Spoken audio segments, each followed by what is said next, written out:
ఆహ్, శ్రీ లలితా సహస్రనామ స్తోత్రము 113వ నామం. అగ్రగణ్య చింత్యరూపా కలికల్మషనాశిని కాత్యాయని కాళహంత్రి కమలాక్ష నిషేవిత. అగ్రగణ్యాయై నమః. ఇందు 6 నామాలు కలవు. అగ్రగణ్యాయై నమః, అచింత్యరూపాయై నమః, కలికల్మషనాశిన్యై నమః, కాత్యాయన్యై నమః, కాళహంత్ర్యై నమః, కమలాక్ష నిషేవితాయై నమః. కలియుగంలో దేవీ దేవతల స్తుతుల పారాయణ. ఈ కలియుగంలో దేవతలకు దేవీలకు ఎలా పారాయణ చేస్తారో చెప్తున్నారన్నమాట. సృష్టికి పూర్వమే శ్రీమాత ఉండుటచే మొదటగా లెక్కించి గౌరవించి పూజింపదగినది. త్రిమూర్తులను సృష్టించినది, భక్తులకు ముక్తిని ప్రసాదించునది, సర్వమును సృష్టించినది, అందరిలో అగ్రగణ్యమైనది శ్రీమాత. అందరికన్నా కూడా గొప్పనైన ఆవిడెవరు అంటే శ్రీమాత. ఊహించుటకు శక్యము కాని రూపం కలది శ్రీమాత. శ్రీమాత త్రిగుణములు లేనిది. అంటే సాత్వికము, రాజసము, తామసము అలాంటి గుణాలేవీ లేకుండా అమ్మవారు ఎప్పుడూ కూడా మంచి దైవీ గుణాలు కలిగిన మాత శ్రీమాత. అచింత్యము, అవ్యక్తము, అనంత రూపము, అమృత రూపము, ఆది మధ్యాంతరహితము, ఏకము, చిదానందము, అరూపము, అద్భుతమైన రూపము అమ్మది. ఇవన్నీ రూపాలు కలిగిన మాత శ్రీమాత. అద్భుతమైన రూపము కలది శ్రీమాత.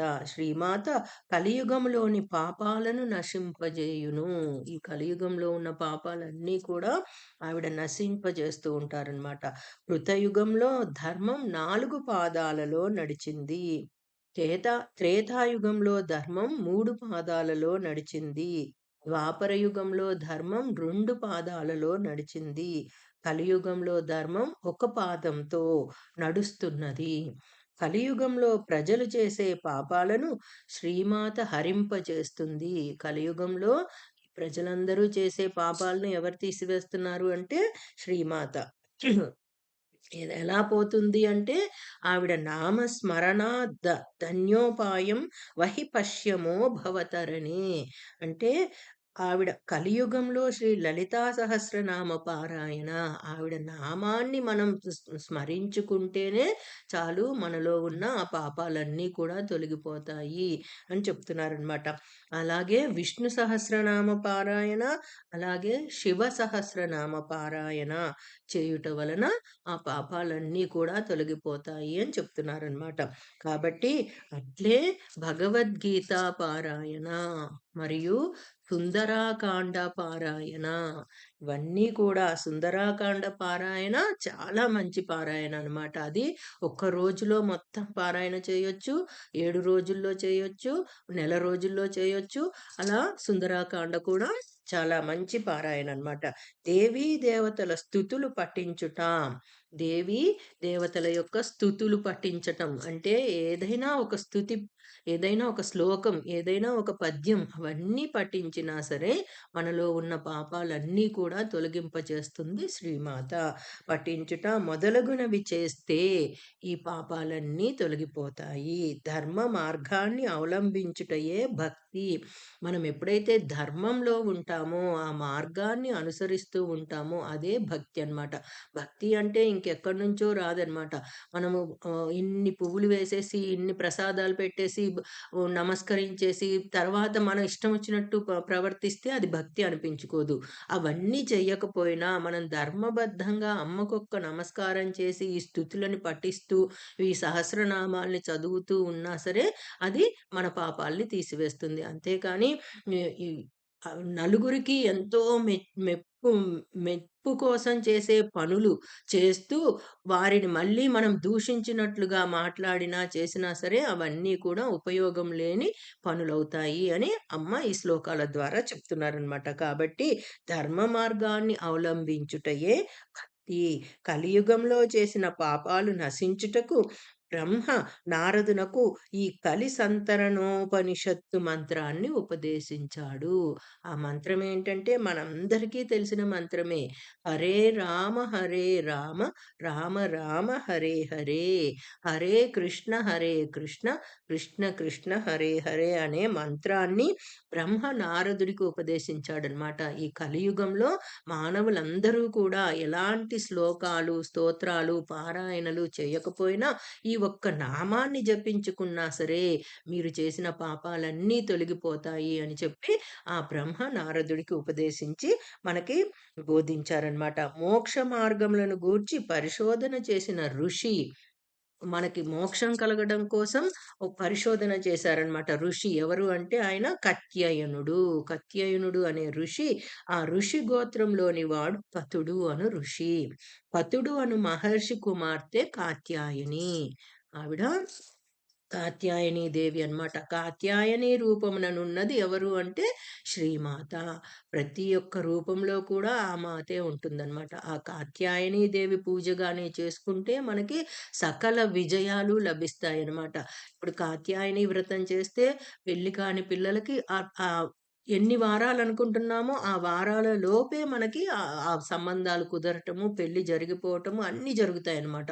అలాగే ఇంకా మనం అసలు ఎలాంటి కోరిక కోరుకున్నా సరే, ఆ కోరిక మనం అనుకున్న వారాల లోపే తీరిపోతూ ఉంటుందన్నమాట. అంత శక్తివంతమైన అమ్మవారన్నమాట కాత్యాయని అమ్మవారు. కాబట్టి ఆ కాత్యాయని రూపమున ఉన్నది శ్రీమాత. సకల దేవతల తేజస్సుతో కలిసి జన్మించిన పరాశక్తికి కాత్యాయని అని పేరు. అన్ని దేవతల శక్తులు ఆ యొక్క కాంతితో కలిసి జన్మించిన ఆవిడ కాత్యాయని. అందుకనే ఆవిడ కాత్యాయని అంటే తేజస్సు అని అంటారనమాట. శ్రీకృష్ణుడు తన సోదరి అయిన యోగమాయా స్వరూపిణి కాత్యాయని దేవిగా తాను ఆరాధించి, ఆ శ్రీకృష్ణుడు పుట్టే ముందు ఒక అమ్మవారు పుడతారు కదా మాయ. ఆ మాయే ఈ కాత్యాయని దేవనమాట. ఆవిడని ఆరాధిస్తూ ఉంటారనమాట ఎప్పుడూ కూడా శ్రీకృష్ణ పరమాత్మ. ఆ కాత్యాయని స్వరూపిణిని కాత్యాయనీ దేవిగా తాను ఆరాధించి గోపగోపికల చేత పూజింపచేస్తాడు. ఆయన ఆరాధిస్తూ ఆయన చుట్టూ ఉన్న గోపగోపికల చేత కూడా ఆ అమ్మవారిని పూజింపచేస్తూ ఉంటాడనమాట శ్రీకృష్ణ పరమాత్మ. నవదుర్గలలో కాత్యాయని ఆరవ ఆరవ దుర్గా. కాత్యాయనీదేవి మిక్కిలి కాంతి కలిగిన దేవత. ఆవిడ ఎంతో కాంతివంతంగా, శక్తివంతంగా ఉన్న దేవత అనమాట. మన శరీరంలో ఉన్న కాంతి అంతా కూడా ఆ కాత్యాయని దేవి అనమాట. కాబట్టి అలాంటి కాంతివంతమైన దేవత కాత్యాయని దేవి. రాజ్యాధికారం కొరకు విజయము పొందుటకు కాత్యాయని వ్రతం చేస్తారు. మహారాజులు ఎప్పుడూ కూడా ఆ రాజ్యాన్ని అధికారం కోసము, విజయం సాధించటం కోసం, యుద్ధానికి బయలుదేరేటప్పుడు విజయాలు సాధించటం కోసం కూడా ఈ కాత్యాయని వ్రతాలు చేస్తూ ఉంటారనమాట మహారాణులు, రాజులు వీళ్ళంతా కూడా. కాబట్టి శ్రీమాత మృత్యువును అంతమొందింపజేయగల గొప్ప శక్తి స్వరూపిణి, కాలహంత్రి, మృత్యువును సంహరించి మోక్షమునిచ్చు తల్లి. కాబట్టి మహర్షులు యోగాభ్యాసం చేసి కాలమును జయించి అనేక సంవత్సరములు జీవించిరి. అంటే మృత్యువునే జయించి యోగులందరూ కూడా వారి యొక్క తపస్సు ద్వారా ఈ ఈ యొక్క కాలాన్ని వారు ఆయుష్ని పెంచుకుంటూ ఉన్నారనమాట. కాబట్టి యోగి ఆత్మతత్వం ద్వారా బ్రహ్మను సాక్షాత్కరింప చేసుకొని జన్మరహితుడై, శాశ్వతుడై దివ్యత్వమును పొందును. జన్మరహితుడై శాశ్వతంగా ఉంటూ దివ్యత్వాన్ని పొందుతూ ఉంటారనమాట. ఎవరు అంటే యోగులు. ఆ యోగులు ఎప్పుడు తపస్సులో ఉంటూ, ధ్యానంలో ఉంటూ ఆ దివ్యత్వాన్ని పొందుతూ ఉంటారనమాట. సర్వ పాపముల నుండి విముక్తుడగును. ఎలాంటి పాపాల నుంచైనా సరే తొలగిపోతూ ఉంటాయన్నమాట. ఆయన చేసిన పాపాలన్నీ కూడా అమ్మ ధ్యానం వలన తొలగిపోతూ ఉంటాయన్నమాట. ఆ తర్వాత అమ్మ ధ్యానం మొదలుపెట్టిన తర్వాత ఇంక పాపం అనేది వాళ్ళ మనసులోకే రాదనమాట. కాబట్టి అంతకుముందు చేసిన తప్పులేమున్నా సరే అవి తొలగిపోతూ, ఇక నుంచి తప్పులనేవే చేయకుండా ప్రవర్తిస్తూ ఎవరైతే ఉంటారో వారిలో దివ్యత్వం వెలుగుతూ ఉంటుంది అని చెప్తున్నారనమాట. బ్రహ్మలో లయమైన యోగికి జన్మరాహిత్యము కలుగును. కాలాన్ని అతిక్రమించుట సాధ్యము. శ్రీమాత విష్ణుమూర్తిచే పూజింపబడినది. ఆవిడ విష్ణుమూర్తి చేత కూడా పూజింపబడిందనమాట. దేవీ భాగవతంలో విష్ణువు శ్రీమాతను 24 శ్లోకాలతో స్తుతించారు. విష్ణుమూర్తి శ్రీమాతను 24 శ్లోకాలతో స్తుతించాడనమాట. ధర్మ సంస్థాపనకు దశావతారములు దాల్చిన విష్ణువు కంటే కూడా శ్రీమాత అధికురాలు. విష్ణువుకు శక్తినిచ్చునది శ్రీమాతయే. విష్ణువు ప్రార్థించిన దేవత శ్రీమాత. అంటే ఎవరికి శక్తి కావాలన్నా, త్రిమూర్తులకైతేనేమి, ఈ ప్రపంచంలో ఎవరికి శక్తి కావాలన్నా సరే ఆ మాత అవసరం అవుతుందన్నమాట. కాబట్టి ఆ మాత తర్వాతనే అందరూ కూడా వస్తారనమాట. కనుక అందరికన్నా అధికురాలు ఎవరు అంటే శ్రీమాత. ఆవిడ లేకపోతే మనం ఇలా చేతులు కదపలేము, కాళ్ళు కదపలేము, నడవలేము, మాట్లాడలేము. ఆ శక్తి లోపలికి ప్రవేశించిన తర్వాతనే మన శరీరం పనిచేస్తూ ఉంటుందన్నమాట. కనుక ఆవిడ తరువాతే మిగతా త్రిమూర్తులైతేనేమి, మిగతా దేవీ దేవతలైతేనేమి అందరూ వస్తారు. అందరికన్నా అధికురాలు ఎవరు అంటే శ్రీమాత అని చెప్తున్నారు. అదే అగ్రగణ్య.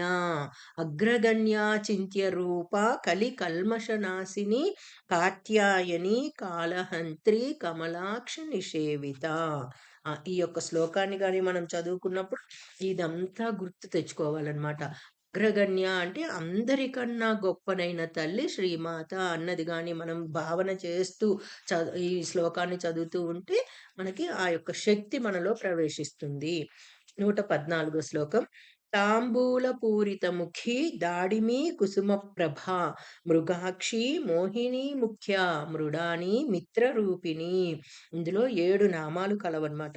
తాంబూల పూరిత ముఖ్యై నమః, దాడిమి కుసుమ ప్రభాయై నమః, మృగాక్ష్యై నమః, మోహిన్యై నమః, ముఖ్యాయై నమః, మృడాన్యై నమః, మిత్రరూపిణ్యై నమః. తాంబూల విశిష్టత. భక్తుల ఆపదలను కళ్ళతో కనిపెట్టి రక్షించే తల్లి శ్రీమాత. ఇప్పుడు మన ఇంట్లో మన అమ్మ ఏ పిల్లవాడైనా నీరసంగా ఉన్నా, ఏ చిన్న బాధ కలిగినా సరే ముందు కనిపెట్టేది ఎవరు అంటే ఇంట్లో తల్లే. ఆ తల్లి తర్వాతే మిగతా వారందరూ కూడా ఆ బిడ్డని కనిపెడతారనమాట. కాబట్టి అలాంటి మనందరినీ కూడా కనిపెట్టే తల్లి ఎవరు అంటే ఆ శ్రీమాత. ఆవిడ సింహాసనం మీద కూర్చొని మనందరినీ కూడా చూస్తూ ఉంటారనమాట. శ్రీమాత శ్రీ మహారాజ్ని శ్రీమత్ సింహాసనేశ్వరి. అంటే ఆ సింహాసనం మీద కూర్చొని అమ్మ ఆ కళ్ళతో మనందరినీ చూస్తూ మనల్ని కాపాడుతూ రక్షిస్తూ ఉంటుందన్నమాట ఆ మాత. శ్రీమాత తాంబూల విశిష్టత గురించి చెప్తూ ఉన్నారనమాట. అదే కర్పూర వీటి కామోద సమాకర్ష దిగంతరాయై నమః అని చదువుకున్నాం కదా మనం. ఆ కర్పూరం వేసుకుంటే ఆ యొక్క సువాసన మొత్తం ఈ ప్రపంచం అంతా వెదజల్లింది అని మనం చెప్పుకున్నట్లుగా శ్రీమాత నోటి నిండా తాంబూలము వేసుకొని ఉంటుంది. ఆమె నోటిలోని కర్పూర తాంబూల వాసనలు దిగంతములు వ్యాపించినవి. అంటే ఆ 4 దిక్కులా కూడా ఆవిడ కర్పూర వాసనల ద్వారా ఆ వేదాలన్నీ కూడా వ్యాపించాయన్నమాట. దిగంతాలుగా వ్యాపించాయన్నమాట. శివ నిర్మాల్యము వద్దన్న ఇంద్ర విష్ణు కుమారస్వాములు శ్రీ లలితాదేవి నోటిలోని తాంబూల కబలమే గొప్పది అన్నారు. ఆ నిర్మాల్యాల కన్నా కూడా అమ్మవారి తాంబూలంలోంచి ఆ యొక్క కబలాలు అంటే ఆ తాంబూల చరవణం చేసిన తర్వాత మిగిలి ఉన్న ఆ యొక్క ఆ పిండి పిడచ ఉంటుంది కదా, అదే చాలా గొప్పది అని చెప్తున్నారనమాట. తాంబూలం ఆరోగ్యదాయకం. శ్రీమాతకు సమర్పించిన తాంబూలమును సేవిస్తే ఎంతో ఆరోగ్యం కలుగుతుంది అని చెప్తున్నారు. ఈ తాంబూలం కూడా ఎలా తీసుకోవాలి, ఎలా తీసుకోకూడదు అన్న దాని గురించి చాలా చక్కగా వివరించారనమాట. ఆయుర్వేదం ఆరోగ్యరీత్యా తాంబూలం. ఆయుర్వేదంలో ఆరోగ్యరీత్యా తాంబూలం ఎలా వేసుకోవాలి, ఎలా వేసుకోకూడదు అన్నది కూడా ఇక్కడ చెప్తున్నారనమాట. ఏంటంటే ఇవాళ మనకి ఏకాదశి, చాలా మంచి రోజు ఏకాదశి అనమాట. ఇవాళ భగవద్గీత మనకి ఒకరు మొత్తం మీకు 5 అధ్యాయాలు కుదిరితే 5 అధ్యాయాలు చదువుకోండి ఎవరికి వారు. లేకపోతే ఒక్క అధ్యాయమైనా చదువుకోవటానికి ప్రయత్నించండి. ఆయుర్వేదం ఆరోగ్యరీత్యా తాంబూలం. పచ్చకర్పూరం, జాజికాయ, తోక మిరియాలు, లవంగాలు, పాచు, సున్నం, పోకచెక్క. వీటితో చేర్చి తమలపాకులను తాంబూలంగా వేసుకోవడం మంగళకరమైనది. నోటికి తేటదనాన్ని, సువాసనను కలిగిస్తుంది. తాంబూలం వేసుకుంటే ఆ నోటికి తేటదనము, సువాసన వస్తుందనమాట. శరీరానికి కాంతిని అందిస్తుందనమాట.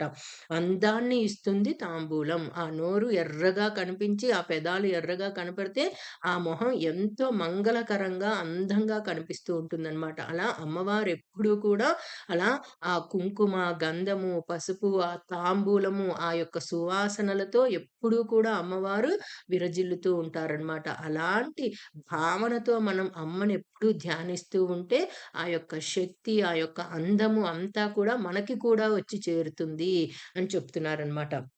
అలాగే దవడలు, పళ్ళు, స్వరపేటిక దోషాలను పోగొడుతుంది తాంబూలం. మన దవడలలో ఉన్నది, పళ్ళల్లో ఉన్నది, ఈ స్వరపేటిక మన మాట తీరు కూడా అన్నీ కూడా చక్కగా వస్తాయన్నమాట. అవన్నీ దాంట్లో ఉన్న దోషాలన్నీ పోగొడుతుంది తాంబూలము. కాబట్టి నాలుకను శుభ్రం చేస్తుంది తాంబూలం. నోటిలో లాలాజలం అతిగా ఊరకుండా తగ్గిస్తుంది. కొంతమందికి ఎక్కువగా లాలాజలం ఊరిపోతూ ఉంటుంది. కొంతమందికి అస్సలు నోట్లో నీరే రాదనమాట. వాటన్నింటిని గూడా కంట్రోల్ చేయగల శక్తి ఈ తాంబూలానికి ఉంటుందనమాట. మన శరీరానికి ఎంత లాలాజలం అవసరమో అంత లాలాజలాన్ని ప్రొడ్యూస్ చేస్తూ ఉంటుందనమాట తాంబూలం. కాబట్టి పూర్వకాలంలో అందరూ కూడా తాంబూలం వేసుకునేవాళ్ళు. ఆడవాళ్ళు, మగవాళ్ళు అందరూ కూడా. అది గొంతుకు సంబంధించిన రోగాలను పోగొడుతుంది. ఒకసారి తాంబూలంలో ఇది ఎలా వేసుకోవాలో చెప్పారు. ఇప్పుడు ఎలా వేసుకోకూడదో చెప్తున్నారనమాట. అది ఒకసారి తాంబూలంలో 2 తమలపాకులు, కొంచెం సున్నం, పోక చెక్క వాడాలి. ఒక్కసారి తాంబూలం వేసుకునేటప్పుడు 2 ఆకుల కన్నా ఎక్కువగా వాడకూడదంట. కొద్దిగా సున్నము, పోక వేసుకోవాలనమాట. తమలపాకు తొడిమ వ్యాధిని కలిగిస్తుంది. అందుకే తమలపాకు వేసుకొని తాంబూలం వేసుకునేటప్పుడు ఆ తొడిమలు తీసేసి మనం వేసుకుంటామనమాట. అలాగే కొన ఆ చివర్లు కూడా ఈ తొడిమ, ఈ కొన తీసేసి మధ్య భాగాన్ని మాత్రమే మనం తాంబూలంగా వాడతామనమాట. ఆ కొన తీసేస్తే కొన ఏం కలిగిస్తుంది అంటే మనకి పాపాన్ని కలిగిస్తూ ఉంటుందనమాట. కాబట్టి మధ్య భాగం ఆయుష్షును పెంచుతుంది.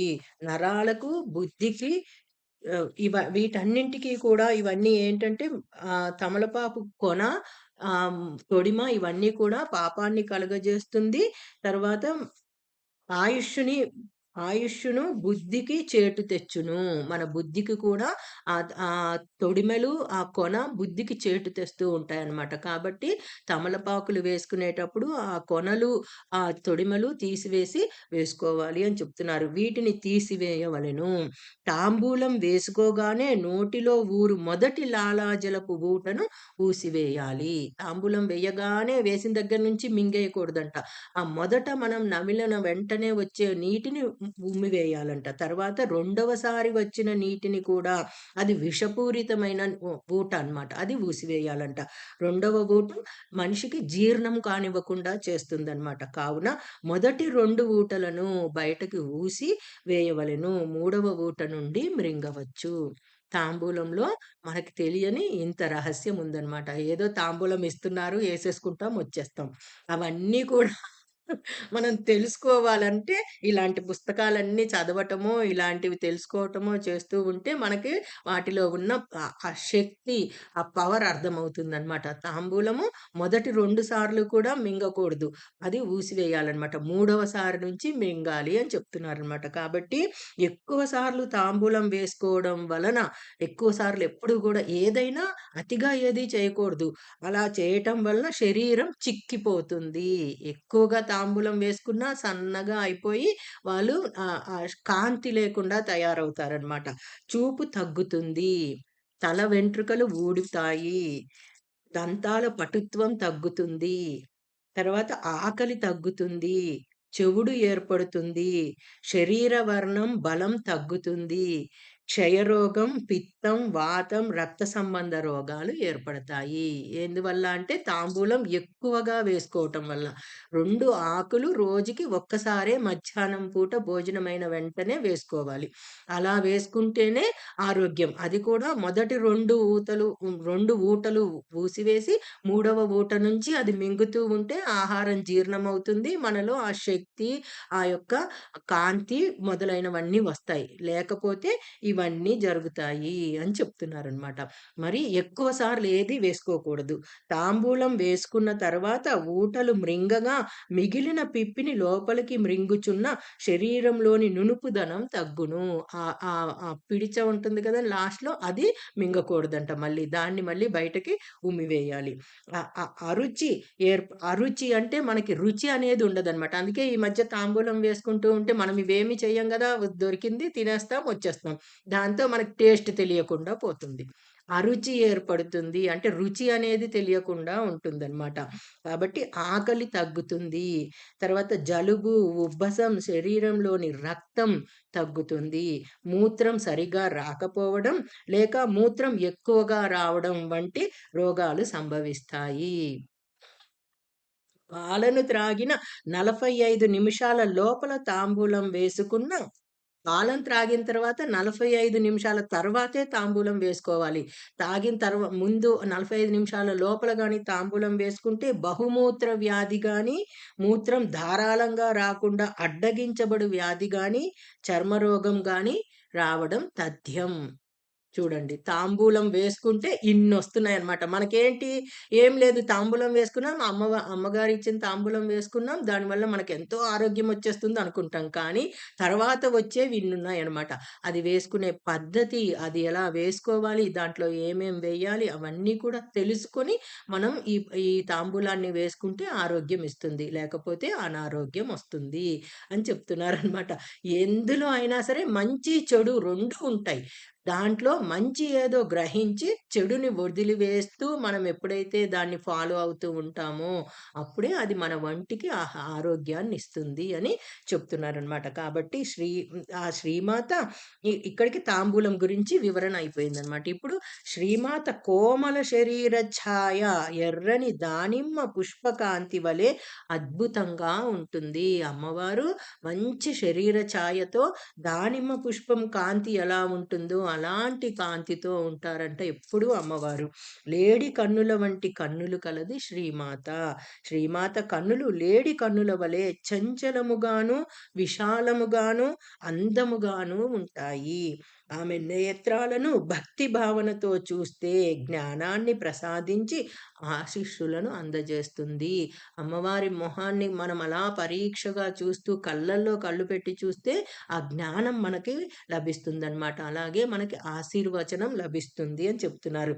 ఆ కళ్ళు సూక్ష్మ దృష్టి, దూరదృష్టి, రాబోవు ఆపదలను గుర్తించేందుకు వీలుగా అన్ని ప్రక్కలకు కళ్ళను తిప్పగల సామర్థ్యము కలిగి ఉంటాయి. అమ్మవారి కళ్ళు ఇలా చూస్తున్నా సరే వెనకేం జరుగుతుంది, ముందేం జరుగుతుంది, 4 వైపులా ఏమేమి జరుగుతుందో అన్నింటినీ ఆవిడ సూక్ష్మంగా గ్రహించి మనందరినీ కూడా ఆవిడ రక్షించగల శక్తి కలిగిన, సామర్థ్యం కలిగిన కళ్ళు గల అమ్మనమాట. అమ్మవారి నేత్రాలు కూడా సునిశితమైన సూక్ష్మ దృష్టి, దూరదృష్టి కలవి. భక్తుల ఆపదలను కనిపెట్టగలవి ఆమె నేత్రాలు. మన ఆపదలను కనిపెట్టి మనల్ని ఆ ఆపదల నుంచి రక్షించగల శక్తి కలిగిన కళ్ళనమాట అమ్మవారి కళ్ళు. జగత్తునంతటినీ మోహపరవశులను చేయగల మోహిని స్వరూపం శ్రీ మహావిష్ణువుది. శ్రీమాత మోహిని స్వరూపిణి. క్షీరసాగర మథనంలోనూ భస్మాసురుని బారి నుండి శివుని రక్షించుటకు శ్రీ మహావిష్ణువు మోహిని రూపమును ధరించి మోహింపచేసెను. మోహిని రూపమును దాల్చిన విష్ణువుకు శ్రీమాతకు అభేదము. మోహిని రూపము శ్రీమాతయే. అంటే విష్ణుమూర్తికి ఆ మోహిని రూపం కానీ, శ్రీమాత గాని ఒక్కరే. అది విష్ణుమూర్తి ఆ రూపాన్ని ధరించారు అంటే ఎంతో అందమైన రూపం అన్నమాట. అంటే ఈశ్వరుడే మోహానికి గురయ్యినంత రూపం, అందం కలిగిన రూపం అన్నమాట. ఎందుకు ఈశ్వరుడు మోహానికి గురయ్యారు అంటే అక్కడ ఆ మాతే ఉన్నారు కాబట్టి, పార్వతీదేవే ఆ రూపంలో ఉన్నారు కాబట్టి ఆయన అంత మోహానికి గురి అయ్యారు అని చెప్తున్నారన్నమాట.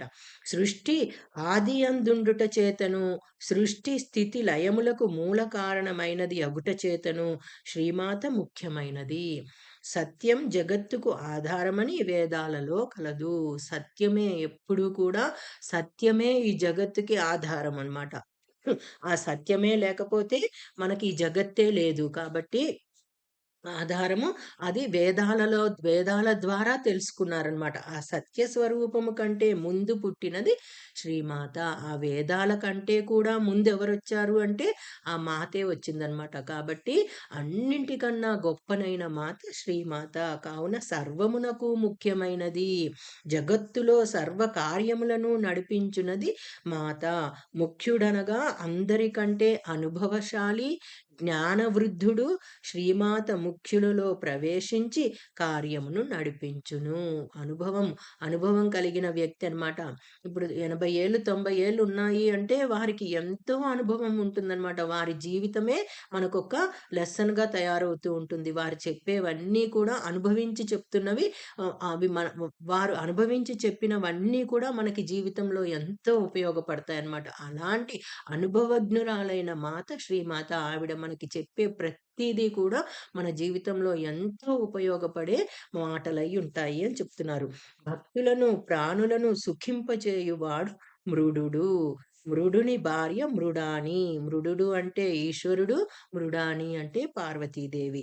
మృడుని వలె త్రివిధ తాపముల నుండి ప్రజలను రక్షించి సుఖశాంతులను శ్రీమాత ప్రసాదించును. జనులకు సుఖాన్ని కలిగించేది శంకరుని మృడ స్వరూపము. మృడుడు అంటే సుఖాన్నిచ్చే స్వరూపం అన్నమాట. కాబట్టి మృడుడు అనగా శంకరుడు. భక్తులను సుఖింపచేయువాడు, తానును సుఖపడువాడు. భక్తులను సుఖింపచేస్తూ తాను కూడా సుఖపడే స్వభావం ఎవరిలో ఉంటుంది అంటే మృడుడిలో ఉంటుందన్నమాట. అది ఆ మృడుడి రూపం ఎవరిది అంటే శంకరుడి రూపమే. మృడాని అంటే పార్వతీదేవి రూపం అన్నమాట. మిత్ర శబ్దానికి సూర్యుడు, స్నేహితుడు అని 2 అర్థాలు ఉన్నాయి. మిత్రాయ నమః అని మనం సూర్య నమస్కారాలలో చెప్తూ ఉంటాం కదా! మిత్రుడు అంటే ఎవరు అంటే సూర్యుడన్నమాట. మరియు స్నేహితుడు. మిత్రుడు అంటే మళ్ళీ స్నేహితుడొస్తాడు. ఆ 2 అర్థాలు ఉన్నాయి. మిత్రుని రూపములో అనగా సూర్యుని రూపంలో శ్రీమాత ఉన్నది. శ్రీమాత స్నేహితుని వలె భక్తులకు హితము చేకూరుస్తుంది. చూడండి ఎంత అర్థమొస్తుందో అసలు. ఆ స్నేహితుడన్నా, సూర్యుడన్నా ఒకటే. సూర్యుడు లేకపోయినా మనం జీవించలేము. అలాగే మనకి మిత్రుడు లేకపోయినా సరే అంటే మనకి మంచిని చూపించే దారి మిత్రుడి ద్వారా దొరుకుతుందనమాట. అంటే మాత ద్వారా దొరుకుతుంది. అలాంటి మాత లేకపోయినా మనకి అది లభించదు. కాబట్టి సకల ప్రాణులకు సూర్యుని రూపంలో శక్తిని ప్రసాదిస్తుంది.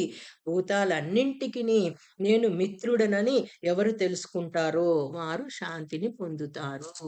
అన్నింటిలోకి మిత్రస్వరూపం ఎవరు అంటే శ్రీమాత అని ఎవరు తెలుసుకుంటారో వారే శాంతిని పొందుతారు. మనకు ఎవరున్నారని నిరాశ, నిస్పృహ, అభద్రతా భావానికి లోనైనప్పుడు అమ్మ నామం జపిస్తే నీకు నేనున్నాను తోడుగా అని అభయం ఇస్తున్నట్లు అనుభూతి కలిగి ధైర్యం వస్తుంది.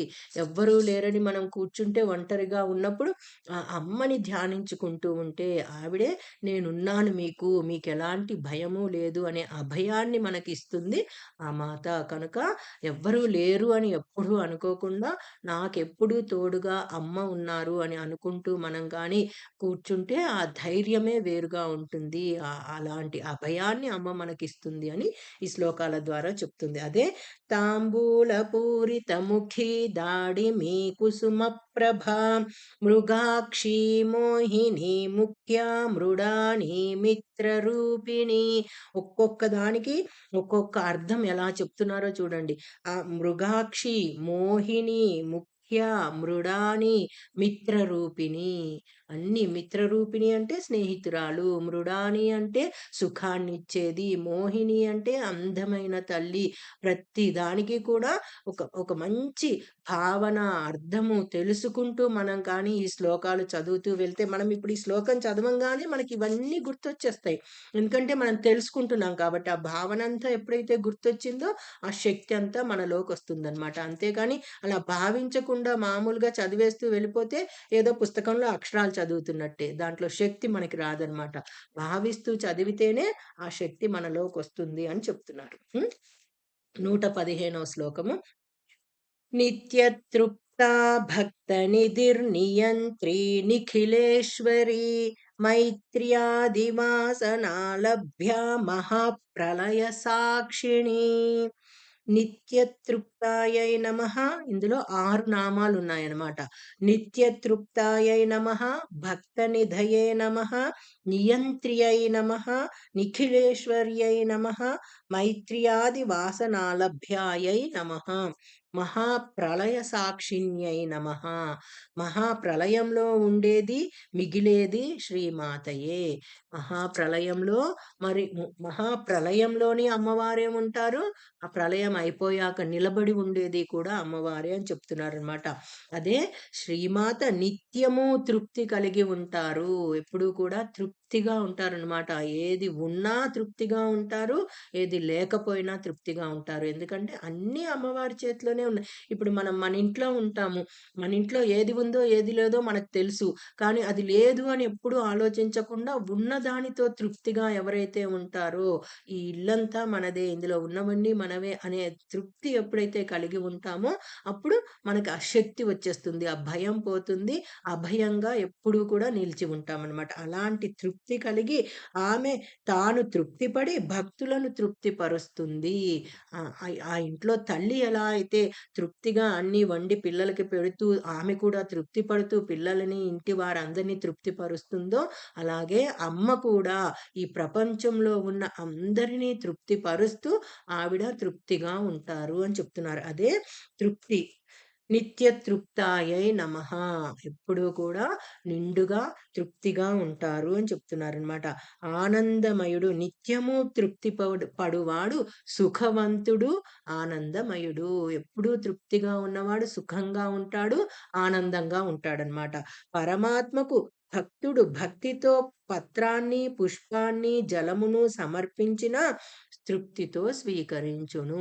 భక్తుడనేవాడు ఆ పరమాత్మకి ఒక పత్రమైన, పుష్పమైన, జలమైన ఇచ్చినా సరే అది తృప్తిగా స్వీకరిస్తాడనమాట. అది ఎలా ఇవ్వాలి? భక్తిగా ఇవ్వాలనమాట. మనస్సును, బుద్ధిని తనకు అర్పించిన వాడు పరమాత్మకు ప్రియుడు.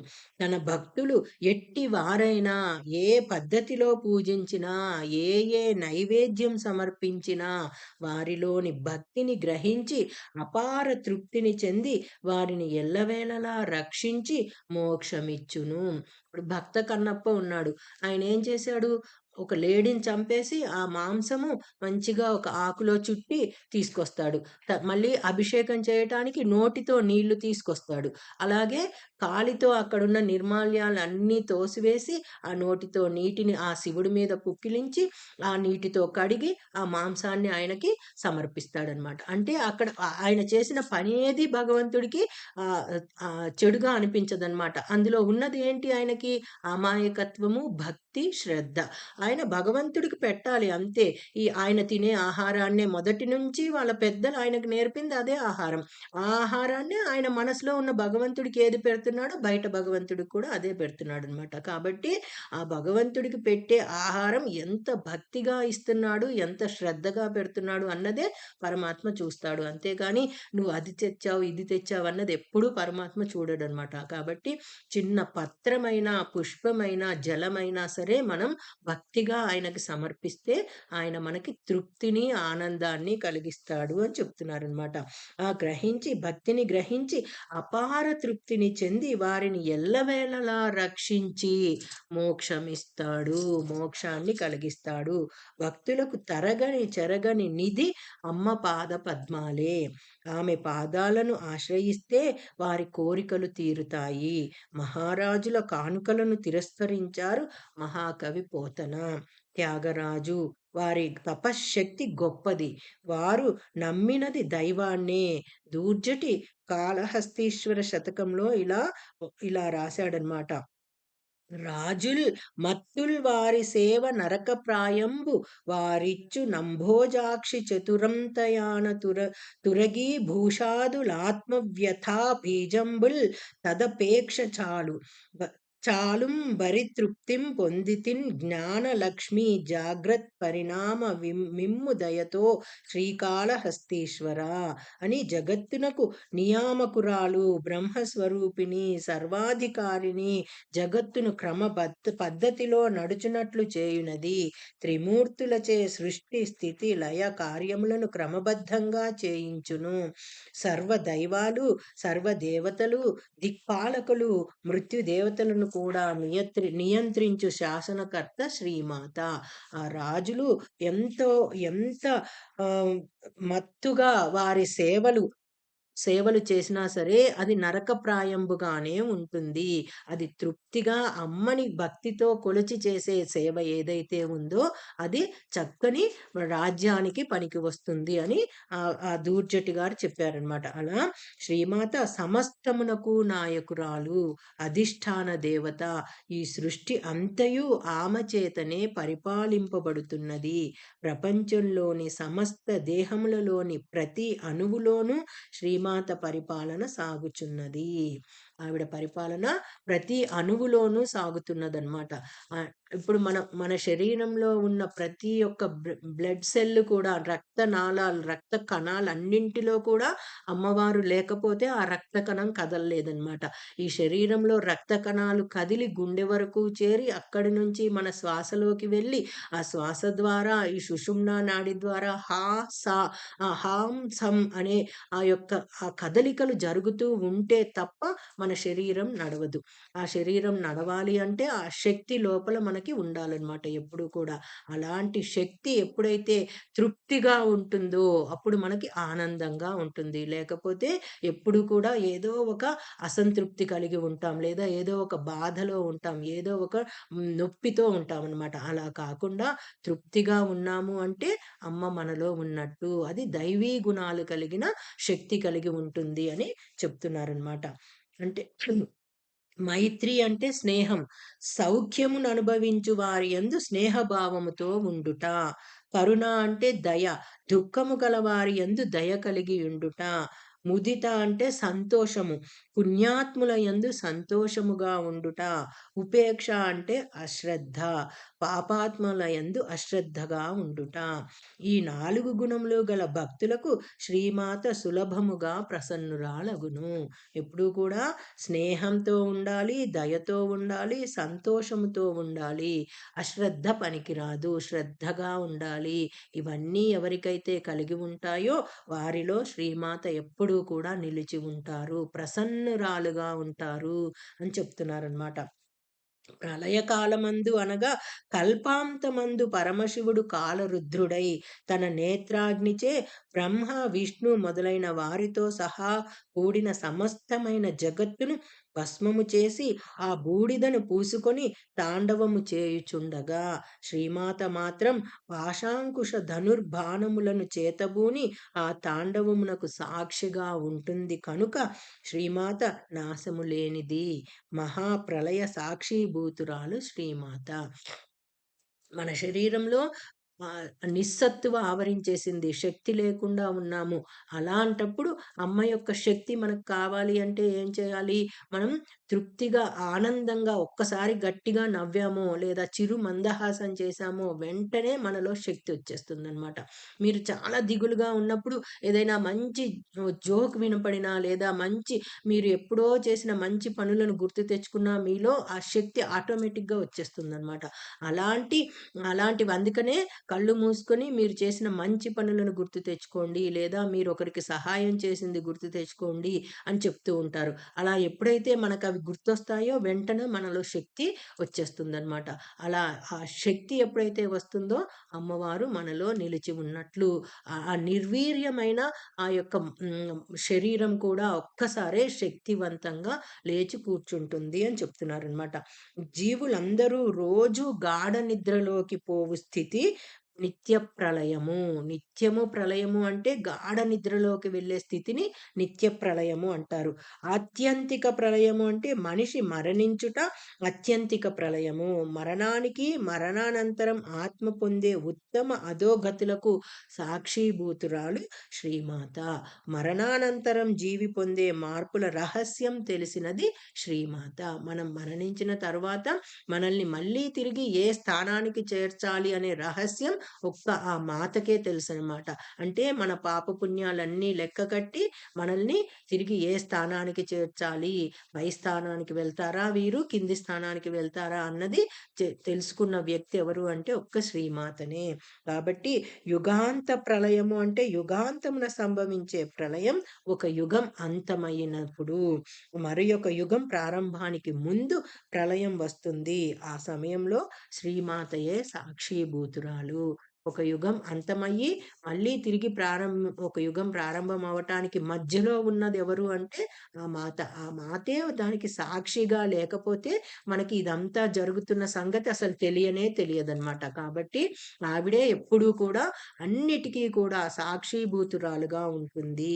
తర్వాత మహాప్రళయం జరుగుతుంది ఎప్పుడు అంటే సర్వచరాచర జగత్తు నశించిపోవుటయే మహాప్రళయం. ఈ జగత్తంతా కూడా నశించిపోయి త్రిమూర్తులు కూడా ఈ ప్రళయంలో లయమైపోతారు.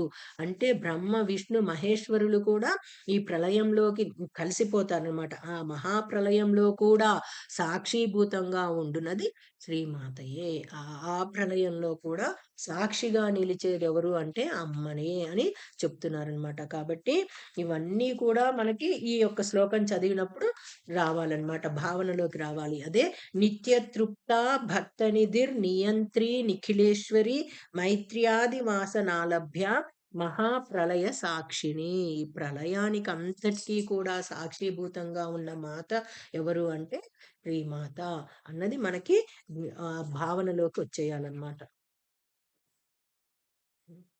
శ్లోకం 116 శ్లోకము. పరాశక్తి పరానిష్ఠా ప్రజ్ఞాన ఘనరూపిణి మాధ్వీపానాలసమత్తా మాతృకావర్ణ రూపిణి. ఇందులో 6 నామాలు ఉన్నాయన్నమాట. పరాశక్తి అయి నమః, పరానిష్ఠాయై నమః, ప్రజ్ఞాన ఘన రూపిణ్యై నమః, లసాయై నమః, మత్తాయై నమః, మాతృకావర్ణ రూపిణ్యై నమః. పవిత్రమైన జ్ఞానమే పరమాత్మ. మానవ శరీరం 9 ధాతువులచే నిర్మితమైనది. అవి ఏమిటంటే ఒకటి చర్మము, రెండవది రక్తము, మూడవది మాంసము, నాలుగవది మేధస్సు అంటే మెదడు, ఐదవది ఎముకలు. ఈ 5 ధాతువులు శక్తి రూప ధాతువులు. ఈ 5 కూడా శక్తికి సంబంధించినవన్నమాట. మజ్జ అంటే ఎముకల లోపల ఉన్న నేయి అన్నమాట. ఆ ఎముకల లోపల ఉన్న మూలుగు అంటారు కదా! అది అన్నమాట. అది తర్వాత శుక్రము అంటే రేతస్సు. మన కంటిలో ఉన్న శుక్రము మన కంటి చూపుకి సంబంధించిన ఆ యొక్క రేతస్సు అన్నమాట. ప్రాణము జీవుడు. ఈ 4 శివరూప ధాతువులు. ఈ 5 కూడా అమ్మవారి శక్తి రూప ధాతువులైతే, ఈ 4 శివరూప ధాతువులు. ఈ 9 శివ శక్తి రూప ధాతువులచే నిర్మింపబడిన మానవ శరీరములోని శ్రీమాత పరాశక్తిగా 10వ ధాతువుగా ఉన్నది. ఆ శ్రీమాత శక్తి రూపంలో వీటన్నింటినీ నడిపించగల ధాతువుగా ఆవిడ శక్తి రూపంలో 10వ రూపంగా ఉన్నారనమాట. చూడటం, తినటం, మాట్లాడటం, నడవడం మొదలైనవి పనులన్నీ శక్తి స్వరూపాలే. మనం చేస్తున్న పనులన్నీ కూడా శక్తి స్వరూపాలు. ప్రతి ప్రాణిలో అంతర్గత శక్తిగా ఉండే మాత పరాశక్తి. ఇచ్ఛా, జ్ఞాన, క్రియాశక్తులు పరాశక్తి అంశలే. వస్తువులలో ఏ ఐశ్వర్యములున్నవో అవన్నీ పరమాత్మ లేక పరాశక్తి తేజస్సు నుండి జన్మించినవే. మన వస్తువుల్లో, మన శరీరంలో ఉన్న ఈ ఐశ్వర్యాలన్నీ కూడా ఆ పార్వతీ పరమేశ్వరుల తేజస్సు నుంచే వచ్చాయి. శ్రేష్టమైన లేక ఉత్కృష్టమైన నిష్ఠతో కూడినది అనగా బ్రహ్మజ్ఞానము కలది. దీక్షా స్వరూపిణి శ్రీమాత. బ్రహ్మజ్ఞానము అంటే తేజస్సు. మన బ్రెయిన్ అనుకున్నాం కదా! అలాంటి జ్ఞానం కలిగిన మాత ఎవరు అంటే శ్రీమాత. ఆవిడ ఎలా ఉంటారంటే ఒక దీక్ష కలిగి ఉంటారు. ఎప్పుడూ కూడా నేను ఇది సాధించాలి, నా వల్ల ఇది తప్పకుండా జరుగుతుంది, నేను చేయగలను అనే దీక్ష కలిగి ఉంటారనమాట. అలా దీక్ష కలిగి ఉన్న మాత ఎవరు అంటే శ్రీమాత. అట్టి దీక్షతో భక్తులను శ్రీమాత సేవిస్తారు. నిష్ఠ అనగా ఇంద్రియములను జయించి మనస్సులోను, బుద్ధిలోను, ఆత్మలోను విలీనము చేయు స్థితి. కర్మలన్నీ జ్ఞానాగ్నిలో దగ్ధమైనప్పుడే విముక్తి. పవిత్రమైన జ్ఞానమే పరమాత్మ. పరా జ్ఞానమును గురువు ద్వారా పొందవలెను. ఆ పవిత్రమైన జ్ఞానాన్ని గురువు ద్వారానే మనం తీసుకుంటూ ఉండాలన్నమాట. శుద్ధ చైతన్య స్వరూపుడు పొందు స్థితియే పరానిష్ఠ. శ్రీమాత అజ్ఞానమును తొలగించి జ్ఞాన మార్గమును నడిపించును. మనలో ఉన్న ఈ అజ్ఞానాన్ని తొలగించి ఎప్పుడూ కూడా మంచి జ్ఞాన మార్గంలో నడిపించే మాత ఎవరు అంటే ఆ శ్రీమాత. ఇప్పుడు మనం ఈ భావనంతా తెలుసుకుంటూ ఉన్నప్పుడే కదా మనకు ఆ జ్ఞానం తెలుస్తుంది. అంటే ఇలా చదివితే, ఇలా భావిస్తూ చదివితే మనలో ఆ శక్తి నిలిచి ఉంటుంది అనే జ్ఞానం ఎప్పుడు కలుగుతుందో అప్పుడే మనం ఆ భావనతో ఈ ఈ యొక్క శ్లోకాలను చదవగలుగుతాం. లేదంటే మామూలుగా స్పీడ్‌గా పుస్తకం దొరికింది, అక్షరాలు కనిపిస్తున్నాయి చదివేస్తాం అని చదివితే ఈ శక్తి ఏవి మనలోకి రాదనమాట. అలా కాకుండా అమ్మవారిని భావిస్తూ మనకి ఎంత కుదిరితే అంత అమ్మని భక్తిగా, శ్రద్ధగా భావిస్తూ ఎప్పుడైతే వాటిల్ని చదువుతామో అప్పుడు ఆ శక్తి మనలోకి వస్తుంది అని చెప్తున్నారనమాట. సముద్రములోని ద్రవ రూపంలో ఉన్న నీటిని మడులలో ఎండిస్తే గడ్డకట్టి ఘనరూపంగా మారుతుంది. సముద్రంలో నీటిని గడ్డకట్టిస్తే ఏమవుతుంది? అది ఉప్పుగా మారిపోతుందనమాట. ఆ ఉప్పు గళ్ళ లోపల, వెలుపల రుచి భేదం లేకుండా ఉప్పదనమే అంతటా ఒకే విధంగా ఉంటుంది.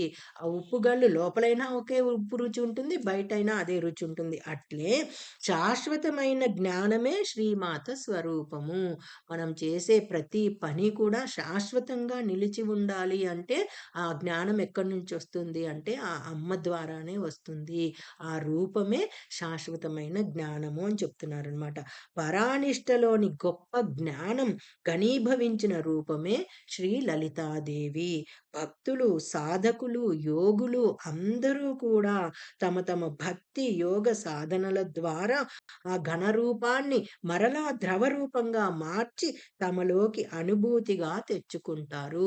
ఇప్పుడు ఈ శ్లోకాల ద్వారా ఉన్న ఘన రూపమైన దాన్ని మనం అవి చదువుతూ ద్రవ రూపంగా మార్చి మన రక్తనాళాలలో ఇముడ్చుకుంటే, ఆ భావనతో కానీ మనం చదువుతూ ఉంటే ఆటోమేటిక్‌గా మన ప్రతి ఒక్క రక్త కణంలో కూడా అమ్మవారు నిలిచి ఉంటారు. ఆ శక్తి ఎప్పుడైతే నిలిచి ఉంటుందో, ఆ శక్తి ద్వారా మనలో ఉన్న ఆ నెగెటివ్ ఎనర్జీ అంతా బయటకు వెళ్ళిపోయి ఆరోగ్యం చేకూరుతుంది. అలాంటి శక్తి మనలోకి రావాలి అనే భావనతో మనం చదువుతూ ఉంటే ఆ శక్తి నిలబడుతుంది. అది ద్రవ రూపంగా మార్చి తమలోకి అనుభూతిగా తెచ్చుకుంటారు అని చెప్తున్నారనమాట. ఆ అనుభూతి భక్తుల హృదయాలలో చేరి ద్రవ రూపమైన కరుణ రసంగా మారుతుంది. శాశ్వత జ్ఞానమే ప్రజ్ఞాన ఘనమే రూపంగా కలది శ్రీమాత. ఎప్పుడూ కూడా శాశ్వతంగా ఘన రూపంలో ప్రజ్ఞతో కలిగి ఉంటారనమాట శ్రీమాత మనలో.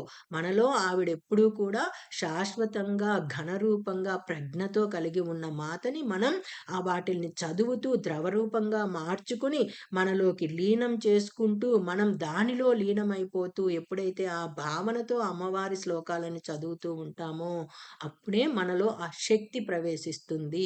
ప్రతి ఒక్క బ్లడ్ సెల్‌లో కూడా ఆ శక్తి ప్రవేశించినప్పుడు ఆ నిర్వీర్యమైన ఆ రక్త కణాలన్నీ కూడా బయటకి వాటంతట అవే వెళ్ళిపోతూ ఉంటాయి.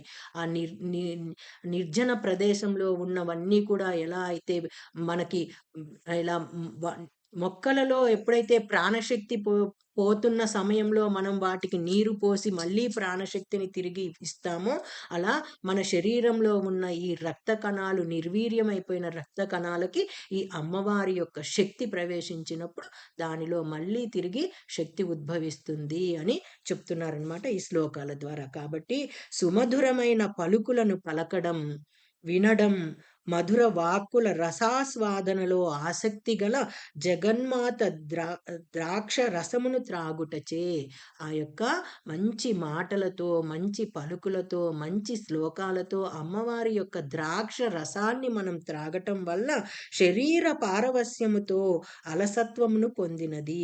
వనదుర్గా రూపంలోని జగన్మాత అరణ్యంలోని వివిధ రకాల పూలలోని మకరందమునందు ప్రీతి కలది. అమ్మవారు ఎప్పుడూ కూడా ఎక్కడైనా సరే మంచి పూల వాసన, మంచి సువాసన కలిగింది అంటే అక్కడ అమ్మవారు నిలిచి ఉన్నట్లే. ఆ ప్రీతితో వాటిల్ని ఆస్వాదిస్తూ ఉంటారు. ద్రాక్షరసము త్రాగుటచే ఆమెకు బ్రహ్మానందము, రసానుభూతి కలిగినది. కానీ మానవులు మద్యమును దేవపూజలో చేర్చుట పాపకృత్యము.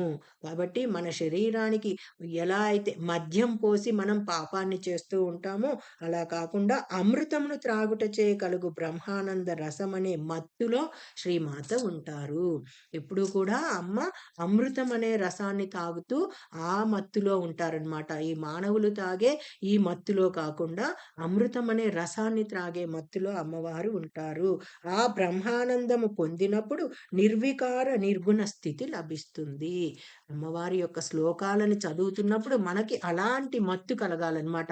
ఎప్పుడైతే అలాంటి మత్తులో మనం చేరి ఉంటామో ఆనందమే వేరుగా ఉంటుంది అని చెప్తున్నారనమాట. ఆ ఆ అకారము నుండి క్షకారము వరకు గల అక్షరములను మాతృకా వర్ణములు అంటారు. శ్రీమాత మాతృకా వర్ణములు రూపముగా కలది. ఆమె అక్షర స్వరూపిణి. మాతృకా వర్ణముల వలననే అన్ని మంత్రాలు, వేద శాస్త్రాలు, సకల దేవ భాషలు పుట్టుచుండుటచే శ్రీమాత మాతృకావర్ణ శక్తి అనగా అక్షర శక్తి. అకారము నుండి క్షకారము అదే అక్షరము. ఆ నుంచి క్ష వరకు ఉన్న ఆ యొక్క అక్షరములే అక్షర శక్తిగా మనకి లభిస్తుందన్నమాట. అదే అక్షరమాల. అచ్చులు శక్తి స్వరూపం, హల్లులు శివస్వరూపం. అచ్చు లేనిదే హల్లులను పలకలేము. శివశక్తులు ఏకరూపమే. శ్రీ లలితాదేవి శ్రీ లలితా సహస్రనామంను ఉపాసించిన వారికి చక్కని వాక్కులు వారి నోటి నుండి వెలువడును. అమ్మవారి యొక్క సహస్రనామాలు ఎప్పుడూ కూడా పలుకుతున్న వారికి ఎలాంటి చెడు మాటలు రావన్నమాట. ఎప్పుడూ మంచి పలుకులే పలుకుతూ ఉంటారు. అలాంటి చెడు భావనన్నది అసలు ఆవిడ మనకి రానివ్వరు. కాబట్టే మనం మంచి మాటలనే మాట్లాడుతూ ఉంటాము అని చెప్తున్నారు. అదే పరాశక్తి, పరానిష్ఠ, ప్రజ్ఞాన ఘన రూపిణి, మాధ్వీపాన లసామత్త, మాతృకావర్ణ రూపిణి అని ఈ యొక్క శ్లోకం 116వ శ్లోకం ద్వారా మనకి తెలుస్తుందన్నమాట. ఇక్కడికి ఆపేద్దాం. నమస్తే అమ్మ.